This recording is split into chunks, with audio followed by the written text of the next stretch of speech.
Hello, everyone, and welcome in. This is Aaron St. Denis at FFMadScientist. Below me in the green box is Jesse Moeller at JMoeller05.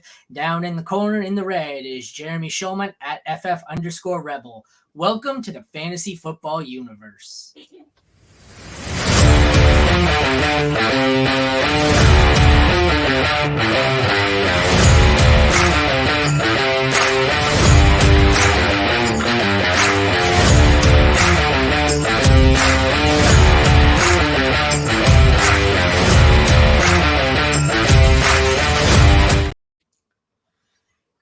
Yeah, it's so much. I did the show yesterday, the FFT show, and could you tell my ADHD set in? I'm used to sitting here where you've got my eyes going all over and I'm clicking on banners in the background and running graphics and this and that. And then I'm sitting there and I'm going, I don't have to do anything. I don't have to do anything. I lose my mind completely. ADD, I thought that was just your autism kicking in. Yeah, well, it is what it is. I'm very autistic, artistic, whatever the hell you want to call it. See, like it starts with an A. It's all the same, right? Yeah, it's good. They rhyme. I like it. So we are here. 2024 rookie sneak peek. Texas wide receiver Xavier Worthy. I feel like we've got about 12 Texas guys in a row. It seems like it. And yet still no running backs. Still no running backs. Gotta love that. All right. Well, let's dive right into it here. This one, if you'd like to see, this is the full write-up done by Jeremy. It's over at fantasyfootballuniverse.com. Xavier Worthy, University of Texas Junior. Worthy hails from Fresno, California, attending Central East High School. Was an All-American in his senior year. Why you got to reword things and make me read, Jeremy? Couldn't just follow my template, eh? No, he's got to use fancy words. Listen, you got to mix it around, right? Do I look like a two-syllable word kind of guy? Listen, I do it too. It was office cadence. I'm a writer by trade, so catch up. Jesse was exactly right. He does it intentionally to throw off my cadence. You'll see me go, damn it. You guys and your trickery. Worthy was a four-star recruit and initially committed to the University of Michigan. I don't remember that, so he must not have attended there. Before eventually enrolling at Texas. It's a little trickery. Even in your where he committed to, you tricked me, Jeremy. I gotta be like that. Well, now you can just cry a little bit more. I made sure to put that U of M in there for you. That's just mean. They won a natty without him. So it's all good. I think they're okay. His freshman year was arguably his best. He hauled in 62 catches for 962 yards. That's synergistic there. And 12 touchdowns. The Big 12 Freshman of the Year followed up his breakout campaign with a solid sophomore season. His junior year saw more volume, but he was only able to post 5 touchdowns all season, a career low. Despite his decline in production from his freshman year, he saw more volume and posted the most yardage of his career in 2023. A high school track star, Worthy is also expected to boast the fastest 40 time, or among there. I've seen there's some fast guys in this one. This makes him an immediate deep threat and a field stretcher in the NFL. I guess we'll start with you because you wrote it, Jeremy. What were your first thoughts on Xavier Worthy?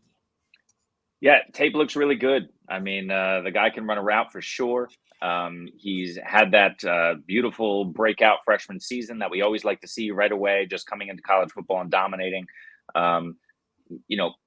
Ideally, he would have at least maintained that level, if not ascended to a higher level of production. A lot of different factors there, but he basically leveled out. And then the touchdowns kind of came down, likely because of Sanders being a gigantic body, even though didn't do much this past year, and Adonai Mitchell going off. But yeah, he's fast. He's incredibly fast. He's incredibly quick as well. Can run all the routes. Has good hands. There's not a whole lot to knock on Worthy's game. So he looked great. When you add in over the last 2 years, he's had Bijan Robinson, Roschon Johnson, and Jonathan Brooks to steal touchdowns too. And it's no surprise that fell. But I found with this guy, not just specifically this guy, after we got past the big 4 receivers of Harrison, Neighbors, Adunze, Franklin, once we got past that group, I find they all have the same similar profile, which is why they're really hard for me to rank. They're big, fast guys, but they could all be the fastest in the class. They could all be the biggest in the class. But then you look at it, they all suck as route runners. Every last one of them. It was like I could copy and paste these, I think, for like 8 of these in a row. Big guy, fast guy, needs to work on route running over and over and over again. What did you get here, Jesse? Yeah, I actually think he's a better, like more refined route runner than some of the guys in this class. So like what I've noticed with this class is Worthy gets pushed down, and I don't really understand why, because he has basically the earliest breakout in this class. His target share was really good the year before, just they didn't pass that much, and the pass volume went up this year, and they added, Adonai Mitchell. He came in, played a role, and he still was really good. It's just he didn't have the boom year where he put up like 1,600 yards like Neighbors or Odunze, so he kind of gets dinged a little bit, but overall, I think he's a really good prospect. And if he goes like late round 1, which I kind of expect him to, he's going to be a really good value, because I think he's just kind of undervalued in this class, because he's basically between wide receiver 5 and wide receiver 10 for a lot of people. And in most classes, I think he would be closer to like a top 3 wide receiver. Because I think it's partially a mental block. Like, I know for me, I don't know about you guys, I prefer his teammate Mitchell. Do you guys prefer Mitchell? No, I prefer Worthy. I think he's better. But it's very. Anyways, so for me, I prefer Mitchell, and I think the block for me that I've seen it a lot is when I pick Mitchell or someone picks Mitchell, immediately I think, oh, well, I can't just take the next Texas receiver, so I go with one of the other guys in the similar group, because it's like, oh, the Texas receivers there, they can't both be top 5. So I think if he doesn't get picked first, the reverse happens too with Mitchell. If Worthy goes off the board first, you see Mitchell fall. So I think the 2 Texas receivers are being lumped in, and whoever goes off the board first is fine, but the second one falls, 5 or 6 picks later into the second round. So let's take a quick look here at the limited measurables. Obviously, we'll be updating more of them. I know some are trickling in from the Senior Bowl, but he's not there. It's only seniors and select juniors. So we're not really going to update any of those until after the NFL Combine.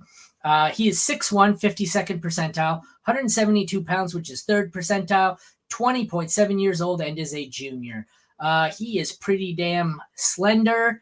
Height's not an issue, although, he's not exactly alpha size. You guys worried at all about the weight? A little bit. I mean, he's skinny. Like, there's no way around it. So I've seen a couple sites have him at 5'11" or 6'1". It kind of varies. So we're not 100% sure on his size. But, yeah, he's basically similar to Devonta Smith. Like, he's going to be a slender type player. But that's who I thought, too, Devonta Smith. Yeah, I think he's just also a very good wide receiver. So, I'm not too worried about it. Yeah. The only problem is Devonta Smith won the Heisman. Put up a ridiculous, 1,800 yards or something, right? Like, and he's still a number 2 wide receiver. He's great, right? But he's still a number 2 wide receiver in the NFL. So you just worry a little bit about the size with Worthy, since he wasn't like out of this world amazing in college. But the size shows up, right? He's not a great contested catch guy. You wouldn't expect him to be. But, he's just never going to be that. So he needs to win with the separation, which he can do. But he has been shut down by elite corner play. I think it was Trey Tomlinson, whoever the TCU cornerback was 2 years ago in one of the big, it wasn't the championship game, it was one of the big games, maybe the conference. Anyway, shut him down completely. He went like 4 for 32 in that game. So, he has been shut down by elite corner play as well. So small concerns, but overall I thought it was pretty good. I think that was the CFP semifinal this year. Wasn't it Washington, Texas? Well, yeah, they played each other. I'm talking about TCU corner. Oh, sorry. The year before, right? The year before is what I meant. Thank you. Yes. Yeah. Like he's not your traditional like alpha wide receiver. So realistically, he's going to be like in the flanker role. He's probably going to play some slots. So like they're going to move him around a lot to get him off the line of scrimmage, just because it is harder for him to win on the outside. So that is very much like one of the small concerns I have. But more to Jeremy's point, what he was saying, where Devonta Smith, despite all his talents, he's still a wide receiver too. I think this guy's ceiling would be a wide receiver too, Devonta Smith type. Yeah, I don't think he's as good. Like Devonta Smith, he's really good wide receiver. Devonta Smith with the lowest ceiling. Exactly. That's why his ceiling is Devonta Smith. His absolute 100% best outcome, which is that's a really good wide receiver. Yeah, I mean he's playing with AJ Brown, right? So it's kind of tough to be better than AJ Brown.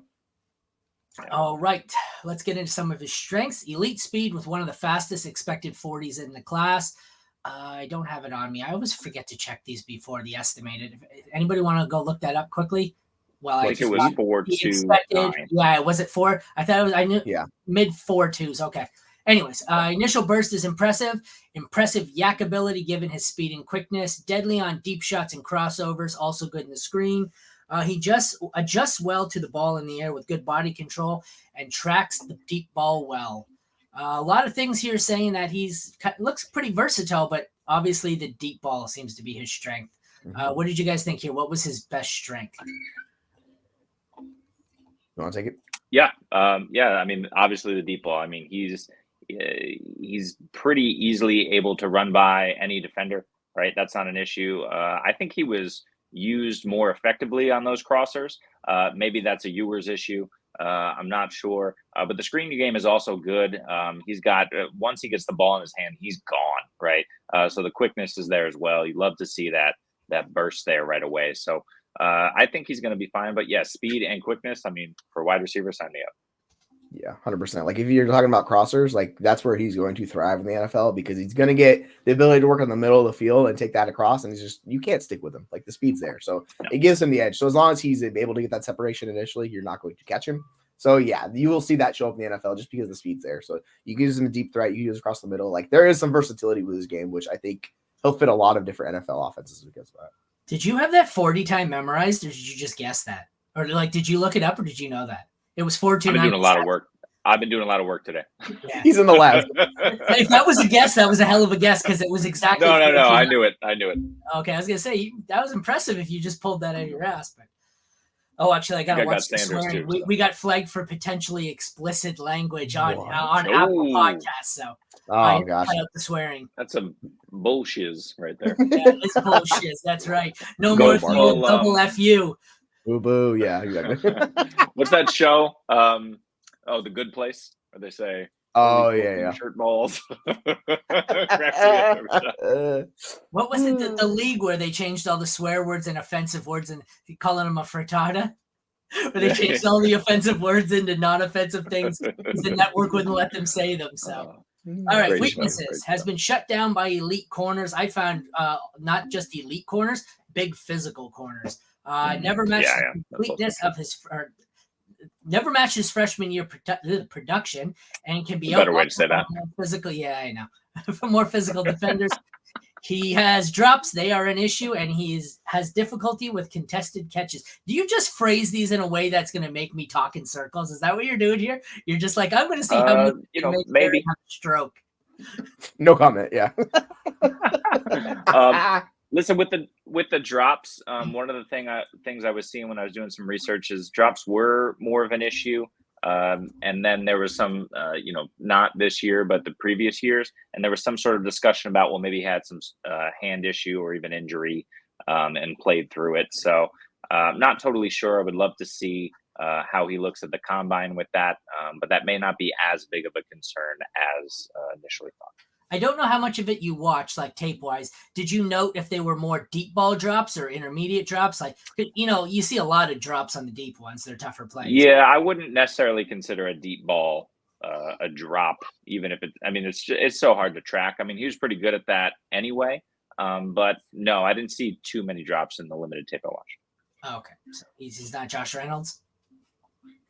Let's hope. I'm salty. A little bit, yeah. I can imagine. The game away. Now we get 49ers Chiefs again because Josh Reynolds can't catch. So that's all I had to say about that. All right, let's move on here. Finish it up with Jeremy expects him to go early to mid-second round. He would like him to go to the Bengals. I see a whole cluster in that area where he's going. I have seen some even have him going late first. Bills, Chiefs. Yeah. Ravens in that area. Yep. Excuse me. I don't know. I think not as many receivers are going to go in the first round as we think because the top 10 need receivers, the back 10 need receivers, the middle don't. So I think you're going to see some fall into, like Jeremy said, the early second round. I don't know if I have a preferred destination. How about you, Jesse? Do you agree Bengals or where do you like? Yeah, I'm honestly fine with that. It's you basically want to use him on a team that needs speed. So like obviously the Chargers are gonna come up because they're like the slowest team on earth right now with all the old players they have. But you need a player that basically can take the top off and do things at multiple levels. So I think he fits really well there. But if he goes to the Bengals, it's gonna suck for fantasy. Okay, that was my next question. I hate to interrupt you, but Jeremy, are you saying this with the assumption T. Higgins is gone? 100%. Yes. Okay. So sorry, I didn't mean to interrupt, but that's where you were going with it, Jesse. I'm sure. So. Yeah, it's likely. Look, we're kind of expecting them to franchise T, right? So, you don't totally know what's going to happen there. But look, maybe they don't. Maybe they tag and trade, right? It's something that's they could possibly do. You don't want him to Cincy, right? That's a mess. There's way too many mouths. That's not going to help. Yeah, this entire write up basically says when T Higgins leaves, if they franchise him. So yeah, he ain't lying. T Higgins. He's very good. I prefer him to go to Dallas. Dallas at 56, I think, is like an ideal slot for him to fall in the mid-second, kind of there, and then he gets to work in one of the best offenses in the NFL with a very good quarterback and a wide receiver room that is open. Like, I know Brandon Cooks, but he's older, so like he could step in and play that. So like, I think that's the perfect spot for him personally. All right. I've seen him mock to the Falcons at 43. That's interesting. It's just a little crowded. I think that's probably likely if he's there at 43. It just makes too much sense for that team to kind of add a field stretcher. The problem is maybe he won't even be there at 43. So we'll just have to see how it shakes out. Likely's already on the Ravens. I'll shut up now. All right. And on that wonderful note, that concludes the 2024 rookie sneak peek of Texas wide receiver Xavier Worthy. If you'd like to see Jeremy's full write-up, head over to fantasyfootballuniverse.com. Check back tomorrow where we break down Washington receiver Jalen Polk, I believe. Thank you all for tuning in. For Aaron, Jesse, and Jeremy, have a great day, and thank you for watching FFU.